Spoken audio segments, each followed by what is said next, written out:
Hello friends, आपका मेरे channel पर स्वागत है। आज हमने क्वेश्चन किए थे पिछली वीडियो में, आपने देख लिए होंगे। और आज हम क्वेश्चन नहीं करेंगे, आज हम सिर्फ फॉर्मूले करेंगे। आप वीडियो को स्किप बिल्कुल मत कीजिए। जितने भी फॉर्मूले मैं लिखवा रही हूँ आप वो सारे लिख लीजिए। ये मैं आपको एक बार बता देती हूँ, अगर आपको क्लियर हो जाए तो ठीक है, अगर नहीं तो जैसे जैसे आपके आगे आगे क्वेश्चन आएंगे वैसे वैसे आपको मैं बताती रहूंगी, तो साथ साथ और ज्यादा क्लियर होते रहेंगे। क्योंकि फॉर्मूले तो क्वेश्चन के साथ ही ज्यादा क्लियर होते हैं, इसलिए आप पूरी वीडियो देखिए।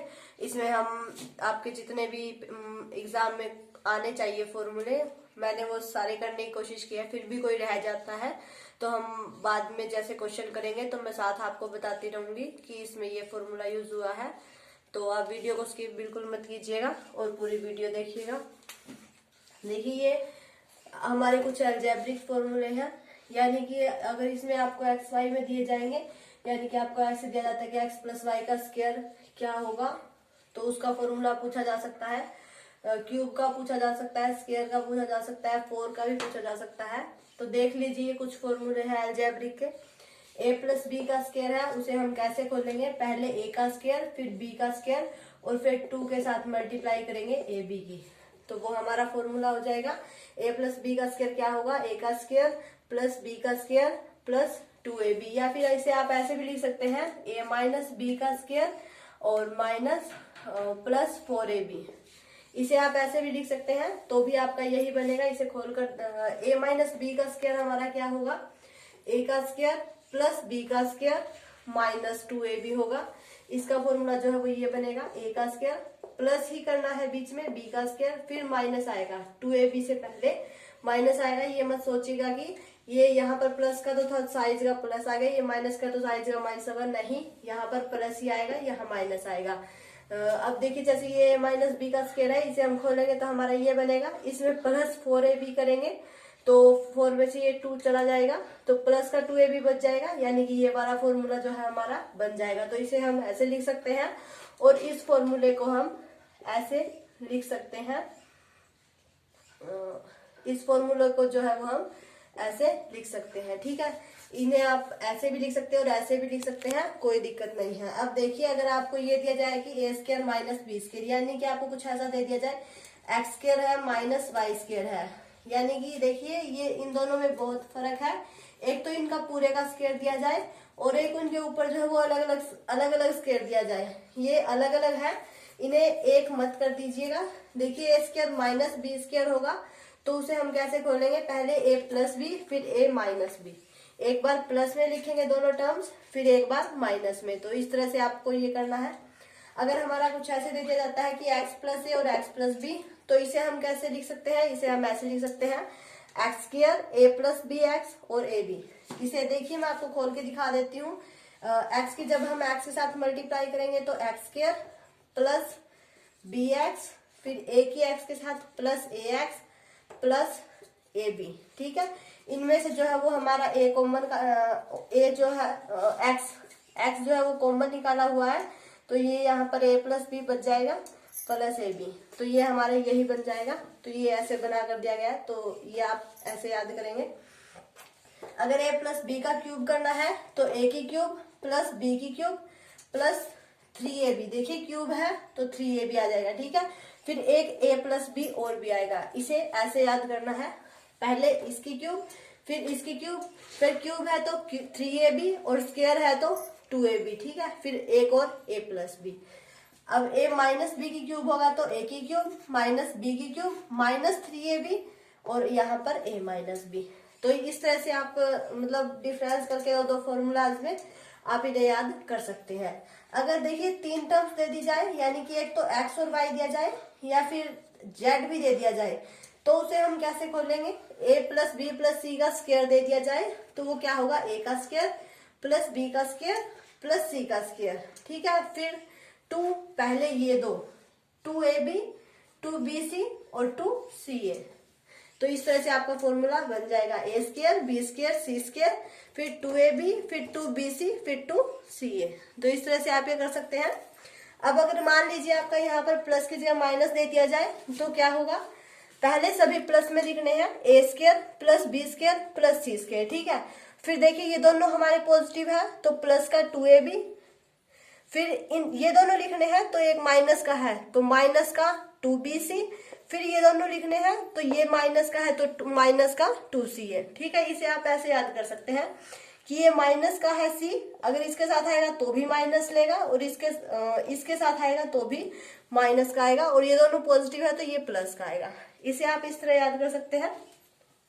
अगला है हमारा a माइनस बी माइनस सी का स्क्वायर दे दिया जाए तो उसे कैसे सोल्व करना है, a का स्क्वायर प्लस b का स्क्वायर प्लस c का स्क्वायर, फिर माइनस 2ab, और फिर देखिए ये भी माइनस का है और ये भी माइनस का, तो माइनस माइनस प्लस हो जाएगा तो 2bc, फिर माइनस का 2ca। तो इसे आप ऐसे याद कर सकते हैं। अगर फॉर्म में दे दिया जाए, वैसे आपको फॉर्म में नहीं दिया जाएगा, फिर भी फॉर्मूला है याद कर लीजिए, साथ साथ याद हो जाएगा। a की 4 प्लस b की 4 दे दिया जाए तो इसे कैसे लिखना है, a plus B A minus B. पहले लिख लीजिए एक टर्म प्लस की और एक टर्म माइनस की, a plus B A minus B. फिर ब्रैकेट में हमें क्या लिखना है, a प्लस बी का स्क्वायर माइनस 2ab, यानी कि हमारा क्या बच जाएगा a स्क्वायर और b स्क्वायर प्लस का बच जाएगा, 2ab से 2ab कैंसिल हो जाएगा। ठीक है, a plus B A minus B, और यहाँ पर आप ये लिख सकते हैं या इसकी जगह आप a square plus b square भी लिख सकते हैं। अब देखिए a की 4 माइनस b की 4 दे दिया जाए तो a square minus b square लिखना है पहले, फिर a square plus b square. ये तो हमारा जैसे x स्क्वायर और y स्क्वायर था ना, x माइनस वाई और x प्लस वाई, ये तो उस तरह से ही बन गया। अगर इसे आप इस तरह नहीं याद रहता है तो इसे ऐसे याद कर लीजिए, a plus B A minus B और a square plus B square, इसके साथ multiply, a plus B A minus B फिर a square plus B square. इसे आप ऐसे भी याद कर सकते हैं। इसके दो है, ये भी है और ये भी है, कौन सा भी याद कर लीजिए। ये कुछ प्रॉफिट और लॉस के फॉर्मूले हैं, देख लीजिए। लाभ मतलब प्रॉफिट निकालना हो तो हमें कैसे निकालना है और लॉस निकालना हो तो कैसे निकालना है। देखिए अगर हमें लाभ निकालना है तो विक्रय मूल्य यानी कि जितने में हमने चीज खरीदी है उसे विक्रय मूल्य कहते हैं, और क्रय मूल्य जितने में हमने चीज खरीदी है उसे तो क्रय मूल्य कहते हैं, और जितने में हमने बेची है उसे विक्रय मूल्य कहते हैं। तो अगर हमें लाभ निकालना है तो जितने में हमने बेची है उसमें से अगर जितने में से हमने ली है, जो बेची है उसमें से अगर हम माइनस कर देते हैं जितने में से ली है तो हमारा लाभ निकल जाएगा। अगर हानि निकालनी है तो जितने की हमने ली थी उसमें से अगर हम माइनस कर दें जितने की हमने बेची है तो हमें पता चल जाएगा हमने कितने कम रुपए में वो बेची है, तो हमें हानि हमारी पता लग जाएगी। तो इस तरह से इन दोनों के ये है, लाभ निकालना हो तो विक्रय मूल्य माइनस क्रय मूल्य, और अगर हानि निकालनी हो तो क्रय मूल्य माइनस विक्रय मूल्य। अगर हमें लाभ प्रतिशत में निकालना हो, लाभ कई बार कह दिया जाता है कि प्रतिशत में निकाल के बताइए, तो प्रतिशत में निकालने के लिए क्या करना है, जितना लाभ हुआ है पहले ऊपर वो लिखना है, प्रॉफिट जितना प्रॉफिट हमें हुआ है वो लिखना है, बटे में जितना में हमने वो चीज खरीदी थी वो लिखना है, उसकी मल्टीप्लाई हमने 100 के साथ करनी है, तो हमारा जो लाभ है वो प्रतिशत में निकल जाएगा। ऐसे ही अगर आपको लॉस प्रतिशत में निकालना है तो पहले हानि जितने की यानी कि जितने की ये वाला सूत्र लगाइए, पहले क्रय मूल्य माइनस विक्रय मूल्य, तो हमारी हानि निकल जाएगी। तो उसको डिवाइड करना है हमें क्रय मूल्य से डिवाइड करने के बाद उसे 100 से मल्टीप्लाई करना है और हमारी हानि जो है वो प्रतिशत में निकल जाएगी। इस तरह से ये 4 फॉर्मूले जो है वो आपके प्रॉफिट और लॉस के हैं। देखिए ये वर्ग है हमारा, इसकी चारों भुजाएं समान होती है, और ये जो ये लाइन होती है इसे हम क्या कहते हैं, इसे हम विकर्ण कहते हैं इसका। ठीक है, इसके फॉर्मूले ये है, और ये हमारा आयत है, ये इसका विकर्ण है। देखिए अगर हमें वर्ग का क्षेत्रफल निकालना है तो भुजा का स्क्वायर, यानी कि इसकी तो चारों भुजाएं समान ही होती है, तो 2 भुजाओं का हम जो है वो क्षेत्रफल निकालना है तो 2 भुजा का जो है हम स्क्वायर कर देंगे, यानी कि ये वाली एक भुजा का अगर स्क्वायर कर देंगे तो इसका क्षेत्रफल निकल जाएगा, क्योंकि इसकी तो सारी भुजाएं सेम ही होती है। तो इसका क्षेत्रफल होगा भुजा गुणा स्क्वायर, यानी कि भुजा गुणा भुजा। अगर हमें इसका परिमाप निकालना है तो इसे हम एक भुजा निकाल के उसकी अगर 4 के साथ मल्टीप्लाई कर देते हैं तो 4 गुना भुजा जो है वो इसका परिमाप हो जाएगा, क्योंकि इसकी चारों भुजाएं समान होती है। अगर हमें इसका विकर्ण निकालना है तो हमें इसके लिए ये फॉर्मूला यूज करना होगा, √2 की जो है वो भुजा के साथ मल्टीप्लाई करेंगे तो वो उसका विकर्ण निकल जाएगा। अगर देखिए अगर आपको भुजा निकालनी है, हो सकता है कई बार क्षेत्रफल दे दिया जाता है, तो भुजा निकालनी हो तो देखिए क्षेत्रफल का अगर हम रूट कर देंगे तो वो हमारी भुजा निकल जाएगी। और अगर हम विकर्ण निकाल रहे हैं और भुजा नहीं दी गई है और क्षेत्रफल दिया गया है तो भुजा की जगह हम रूट ऑफ क्षेत्रफल का भी यूज कर सकते हैं, यानी कि 2 मल्टीप्लाई क्षेत्रफल, ये भी यूज कर सकते हैं। तो इस तरह से आप ये फॉर्मूले याद कीजिए। अब ये आयत है, आयत का परिमाप आपका होता है 2 गुना लंबाई प्लस चौड़ाई, यानी कि इसकी जो चौड़ाई की 2 भुजाएं होती है वो समान होती है और जो लंबाई की 2 होती है वो समान होती है। तो अगर इनके हम 2 के साथ मल्टीप्लाई करते हैं, लंबाई प्लस चौड़ाई करके उसकी 2 के साथ मल्टीप्लाई करते हैं तो इसका परिमाप निकल जाएगा। अगर इसका क्षेत्रफल हमें निकालना है तो एक भुजा और एक भुजा ही दोनों की मल्टीप्लाई कर दे, यानी कि लंबाई गुणा चौड़ाई कर दे तो वो हमारा क्षेत्रफल निकल जाएगा। अगर हमें विकर्ण निकालना है तो लंबाई का स्क्वायर प्लस चौड़ाई का स्क्वायर और उसका रूट कर देंगे तो वो हमारा विकर्ण जो है वो निकल जाएगा। आइए हम इनके फॉर्मूले पढ़ते हैं। ये देखिए हमारे चतुर्भुज है, चतुर्भुज 3 प्रकार के हैं और त्रिभुज है, ये भी 3 प्रकार के हैं। चतुर्भुज जो है वो ये समांतर चतुर्भुज है। समांतर चतुर्भुज कौन सा होता है? जिसकी कोई भी 2 भुजाएं समान हो। समांतर चतुर्भुज ये हो गया, ये इसकी हाइट मतलब ऊंचाई होती है। अगर इसका हमें क्षेत्रफल निकालना है तो वो हमारा हुआ क्या? आधार गुना ऊंचाई, आधार ऊंचाई, इन दोनों की मल्टीप्लाई जो है वो इसका क्षेत्रफल निकाल देगी। इनमें आपको डिफरेंस देखिए पता होना चाहिए।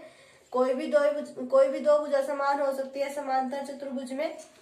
ये हमारा सम चतुर्भुज है, इसकी चारों भुजाएं समान होगी। और ये समलंब चतुर्भुज है, इसकी आमने सामने की कोई 2 भुजाएं समान होगी। जैसे ये और ये आमने सामने है, ये दोनों समान है। ये तो छोटी है, ये बड़ी है, ये नहीं है, ये दोनों है। कोई भी 2 आमने सामने की भुजाएं समान होगी, इसकी चारों समान होगी और इसकी कोई भी 2 भुजाएं समान होगी। ये इन तीनों में डिफरेंस है। इसका क्षेत्रफल जो होगा वो आधार गुना ऊंचाई होगा, आधार गुना ऊंचाई। इसका जो क्षेत्रफल होगा वो 1/2 यानी कि आधा गुणा विकर्ण। विकर्ण हमारे कौन से हैं? AC और BD। इनका जो है वो गुणनफल जो होगा वो होगा मल्टीप्लाई में 1/2। इसे हम ऐसे भी लिख सकते हैं AC गुणा BD, या आप विकर्णों का गुणनफल भी लिख सकते हैं, कुछ भी लिख सकते हैं। समलंब चतुर्भुज का क्षेत्रफल क्या होगा?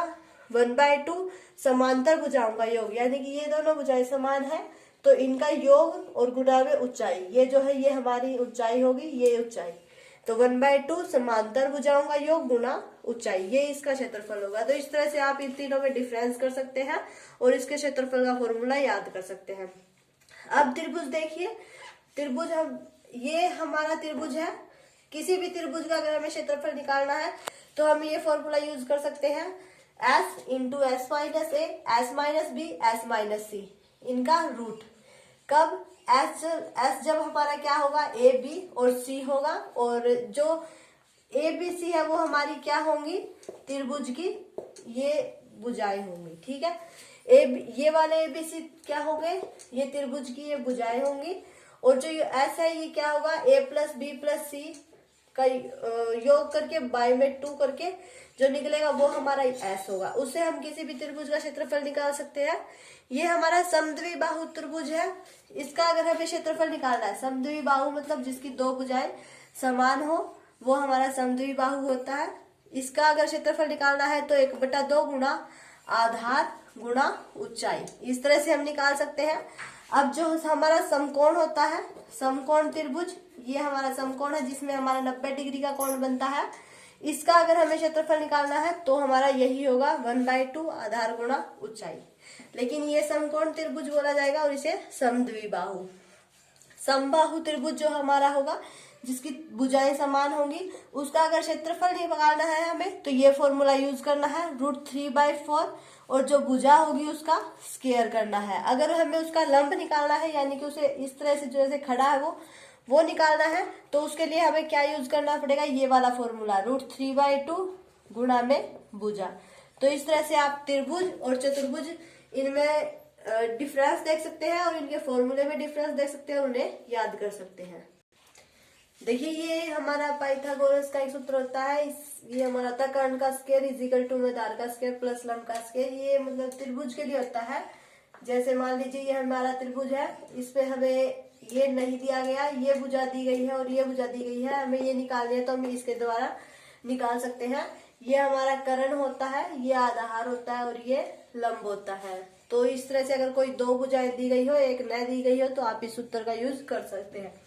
अब देखिए ये हमारा घन होता है, मतलब इसे ऐसे बनाया जाता है जैसे कोई कमरा होता है वो भी घन होता है। तो देखिए अगर इसका आयतन निकालना है तो हम भुजा के क्यूब करेंगे, यानी कि इसकी जो भुजाएं दी होगी उसका क्यूब करेंगे तो वो आयतन होगा। अगर हमें इसका वक्र पृष्ठ यानी कि निकालने को बोला जाए तो 6 गुणा में भुजा का स्क्वायर करेंगे, जो भुजाएं दी गई है उसका स्क्वायर मल्टीप्लाई में 6। और अगर विकर्ण जो हमारे मतलब ऐसे विकर्ण बनते हैं, अगर वो निकालने को बोला जाए तो हम √3 गुणा भुजा यूज करेंगे। वो आपको क्वेश्चन में मेंशन किया होगा कि घन का आयतन निकालना है, वक्र पृष्ठ निकालना है या विकर्ण निकालना है, तो आपको ये फॉर्मूला याद होगा तो आप उसे निकाल सकते हैं। ये हमारा घनाभ होता है। घन थोड़ा मतलब इसके बराबर होते हैं और घनाभ थोड़ा ऐसे आयत की तरह, थोड़ा 2 भुजाएं समान, इस तरह से कुछ होता है। अगर हमें इसका आयतन निकालना है तो लंबाई, चौड़ाई और ऊंचाई, देखिए लंबाई ये हो गई, चौड़ाई ये हो गई, तो ऊंचाई हमारी इतनी हो गई, तो इन तीनों की मल्टीप्लाई करेंगे तो इसका आयतन निकल जाएगा। अगर वक्र पृष्ठ निकालना है तो 2 गुना ये LB, लेंथ और ब्रेड्थ और हाइट, इनका मतलब ये है लेंथ, ब्रेड्थ और हाइट, यानी कि लंबाई चौड़ाई प्लस चौड़ाई ऊंचाई प्लस ऊंचाई और लंबाई, इनकी मल्टीप्लाई फिर ऐड फिर मल्टीप्लाई फिर ऐड फिर मल्टीप्लाई और इसकी सारे की 2 के साथ मल्टीप्लाई, तो हमारा वक्र पृष्ठ निकल जाएगा। अगर विकर्ण निकालना है तो लंबाई का स्क्वायर, चौड़ाई का स्क्वायर, ऊंचाई का स्क्वायर और फिर पूरे का रूट करेंगे तो हमारा जो है वो विकर्ण निकल जाएगा। ये आपको क्वेश्चन में मेंशन किया होगा कि आपको निकालना क्या है, तो आप उसी हिसाब से सूत्र चूज कीजिए और उसी हिसाब से आपको क्वेश्चन जो है वो सोल्व करना होगा। तो ये देखिए आपके इतने सारे फॉर्मूले मैंने करवा दिए हैं, आप इन्हें याद कर लीजिए। और अगर कोई रह गया है तो वो हम क्वेश्चन के साथ साथ करते जाएंगे, छोड़ेंगे तो कुछ भी नहीं। फिर भी ये इंपॉर्टेंट थे कुछ, ये मैंने आपको करवा दिया। आपने अगर पूरी वीडियो देखी तो आप इन्हें याद कर लीजिएगा। सॉरी अगर कोई गलती हो गई हो, तो अगर मैंने कुछ गलत बोल दिया हो या कुछ लिख दिया हो तो उसके लिए सॉरी। आप कमेंट करके मुझे बताइए कि मैंने कहाँ गलती की है, तो मैं उसे सुधार लूंगी अगली बार। तो अगर आपको मेरी वीडियो अच्छी लगे तो इसे लाइक कीजिएगा, ज्यादा से ज्यादा शेयर कीजिएगा, और अगर आप मेरे चैनल पर नए हैं तो इसे सब्सक्राइब करके बेल आइकन दबा लें, ताकि आपको मेरे आने वाले वीडियो के नोटिफिकेशन मिलते रहे और आप अपने एग्जाम की तैयारी कर सकें।